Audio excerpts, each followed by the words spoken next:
Bienvenidos a la tercera unidad. En esta sección vamos a contemplar temas de viabilidad, factibilidad, la empresa moderna, la gerencia de costos, las proyecciones que tiene el proyecto o empresa como tal, la evaluación de los indicadores e índices y la presentación de un plan de negocios. Ahora, en términos de viabilidad, podríamos primero definir qué es viabilidad. Comúnmente podríamos decir que la viabilidad obedece a si el proyecto puede llevarse a cabo, es decir, bajo unas circunstancias, mientras que la factibilidad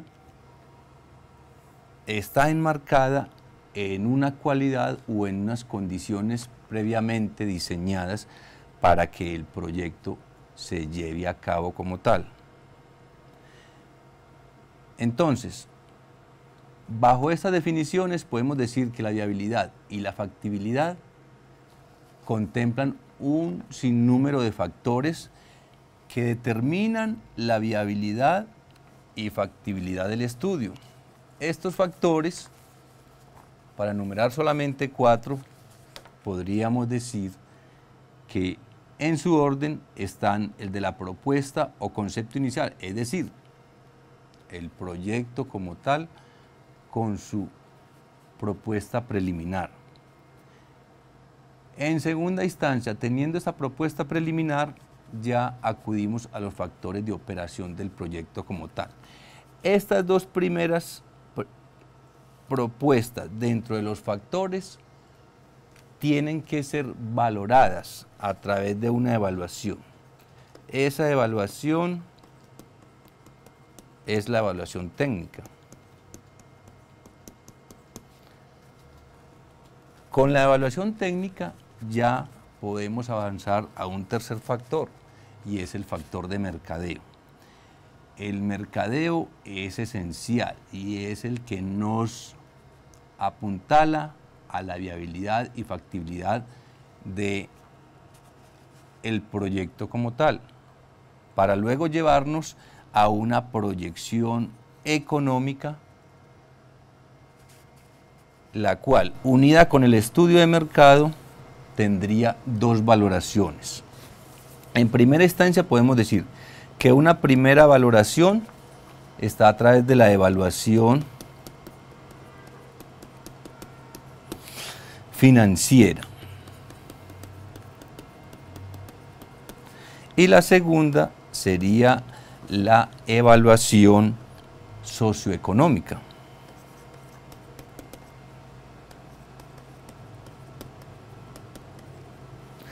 Ahora, si queremos un quinto factor, podríamos decir que en el quinto factor tendríamos el factor ambiental. Y como tal, también se valora a través de una evaluación ambiental. Ahora, para el estudio de viabilidad y factibilidad financiera de un proyecto o de un negocio, debemos de formularnos unas preguntas que como simple formalismo nos van a llevar a saber si necesitamos o no la asesoría o la ayuda de expertos que nos guíen y nos orienten para poder contestar algunos interrogantes. Estos interrogantes nos van a ayudar a diseñar el estudio de legalidad. Con estos interrogantes y con preguntas como ¿es o no deseable la apertura o ampliación del proyecto o negocio como tal? ¿Sería necesaria la participación de expertos para que apoyen y orienten el proyecto? ¿Cuánto dinero se necesita invertir? ¿En qué tiempo se puede hacer esa inversión? Y lo más importante, ¿hay viabilidad y factibilidad para que haya un gran éxito? Ahora, contestadas estas preguntas, formulamos el estudio de legalidad. ¿Basados en qué? En un plan de contingencia. ¿Necesario para qué? Para que el proyecto no se detenga en un momento determinado, en donde las primeras herramientas no funcionen, y ahí entraría a funcionar el plan de contingencia. Y ese plan de contingencia, como el plan inicial, debe de ir enfocado en unos tiempos y en unos permisos para iniciar, para ejecutar y para finalizar el proyecto como tal. Pero se puede hacer todo esto siempre y cuando contemos con unos insumos y esos insumos tengan sustitutos, igual que el plan de contingencia. Y con estos insumos y sustitutos obtendremos un producto y un servicio final. Ahora, ¿todo esto para qué? Para mirar si el proyecto o empresa como tal es rentable. Si el proyecto maneja la alta calidad. Si el proyecto es viable en un tiempo determinado. Y el proyecto, qué costos maneja y cómo implementa los sistemas de costos para el buen funcionamiento financiero del proyecto. Todos estos son interrogantes muy necesarios que tenemos que tener en cuenta en el estudio de legalidad, dentro del estudio de viabilidad y factibilidad de un proyecto como tal.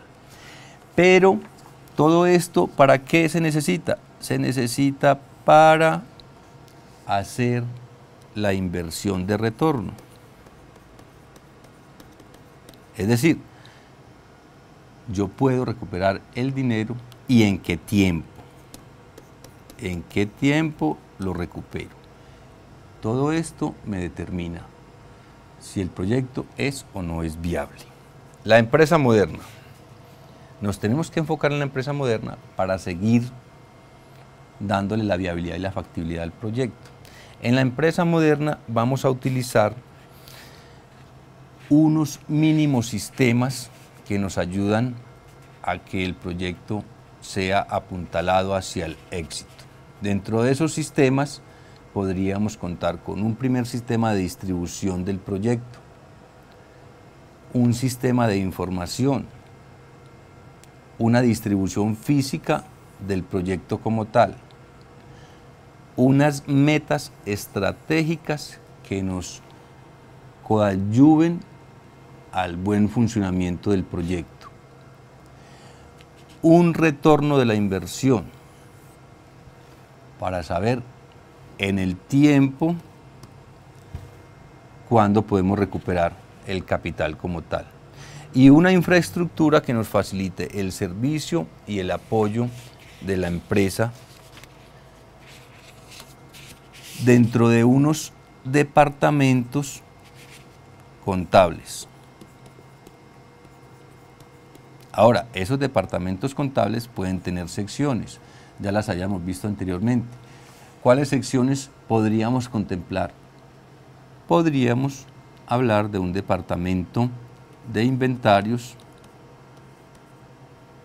un departamento comercial, el presupuesto, que no debe faltar, departamento contable como tal, las finanzas o departamento financiero y el departamento o sección de tesorería.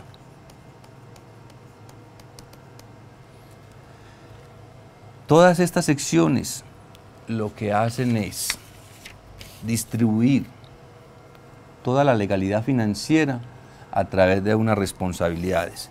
¿Con qué fin?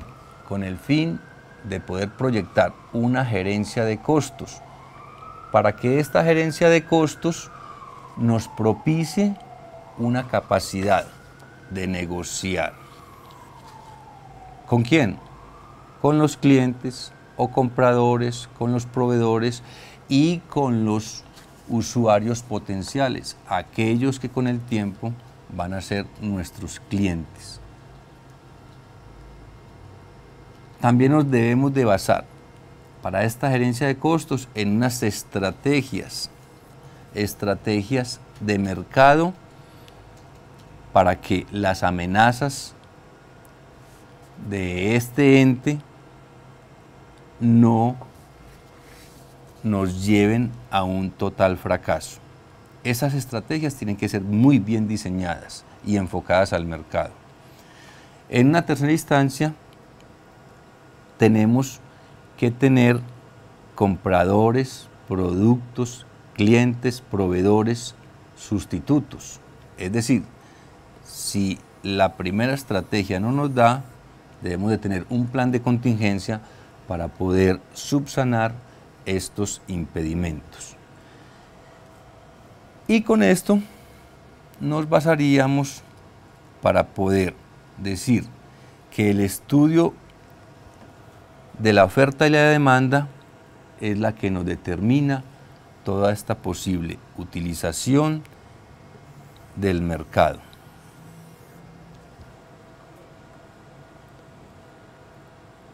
Y esto enfocados a lo que es adelantarse a lo que son los competidores potenciales. Es decir, yo tengo que estar un paso más adelante con mi vecino, con mi competidor. Ahora, la gerencia de costos debe tener unos ajustes. Y esos ajustes tienen que estar enfocados primordialmente en la actividad operativa, razón de ser del negocio. ¿Para luego qué? Para luego controlar la actividad operativa y decir que el proyecto está ajustado bajo estos dos aspectos. Ahora, no serían los únicos, podríamos tener en cuenta muchos más aspectos como tal. Ahora bien, la gerencia de costos tiene que estar respaldada en unos indicadores. Estos indicadores nos van a dar un norte para saber para dónde vamos y cómo recuperamos esa inversión. Estos indicadores pueden ser una ayuda o herramienta indispensable. Cantidad de indicadores, todos los que más podamos tener y que nos ayuden a minimizar los posibles errores que tenemos. Indicadores como cuáles, por decirlo así, de una u otra manera, indicadores de liquidez. ¿Qué es liquidez? Es el efectivo con que yo cuento para las transacciones comerciales. Muy fácil, eso obedece a una fórmula. Con esta fórmula entonces sabemos cuánta plata tenemos para el quehacer cotidiano de la empresa. En un segundo indicador podríamos hablar de un capital de trabajo. ¿Y qué es el capital de trabajo? La plata con que cuento para poder alimentar todo el sistema productivo, desde el suministro de materiales hasta la entrega del producto final como tal. El capital de trabajo debe estar basado en un periodo. Y como hablamos en la segunda unidad, basados en un presupuesto. Aquí tenemos un ejemplo. Vamos a decir que el periodo va a ser un año y que tenemos el periodo va a ser igual a que a un activo corriente menos los pasivos corrientes para que nos den un resultado como capital de trabajo. Así se obtiene el capital de trabajo. Un tercer indicador nos va a dar el nivel de dependencia de los inventarios. Es decir, nuestra empresa hasta dónde depende de los inventarios. Porque los inventarios, si bien lo recordamos, son activos y activos efectivos. En cualquier momento el inventario es un efectivo corriente. Entonces, ¿hasta dónde podemos decir que el inventario es como una dependencia para lograr ese efectivo que en cualquier momento lo podemos necesitar? Un cuarto indicador nos va a dar la rotación de esos activos fijos. ¿Y para qué necesitamos la rotación de los activos fijos? Para que el negocio pueda funcionar. De esta manera, el negocio se da en la viabilidad y en la factibilidad. Los indicadores necesitan de unos índices financieros. Ahora, la definición nos dice que los índices financieros son los mismos indicadores. ¿Dónde está la diferencia? La diferencia está en que el indicador se usa para que a través de una fórmula nos dé un resultado con el fin de operar en el momento, mientras que el índice es un registro estadístico que a través del tiempo lo debemos de utilizar para la toma de decisiones. Las proyecciones de la empresa nos van a indicar para dónde vamos. Nos van a decir qué posibles inversiones podemos hacer. Nos va a dar un posicionamiento en el mercado y nos va a determinar la elaboración de un plan de negocios.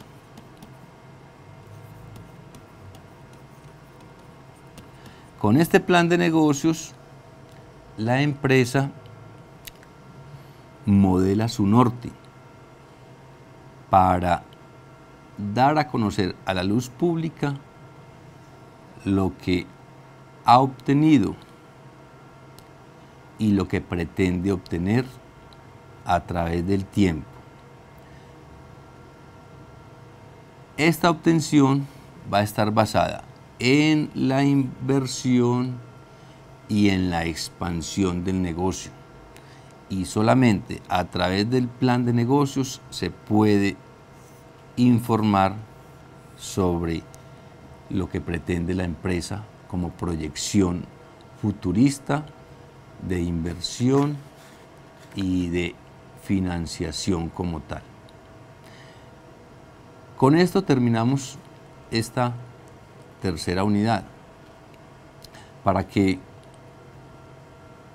todos podamos ya, desde el punto de vista investigativo, complementar esta información a través de la web y apoyados en el material fundamental. Entonces los invito para que lean el material fundamental, investiguen sobre la cuarta unidad y es la legalidad de la empresa. Hasta una próxima oportunidad. Gracias.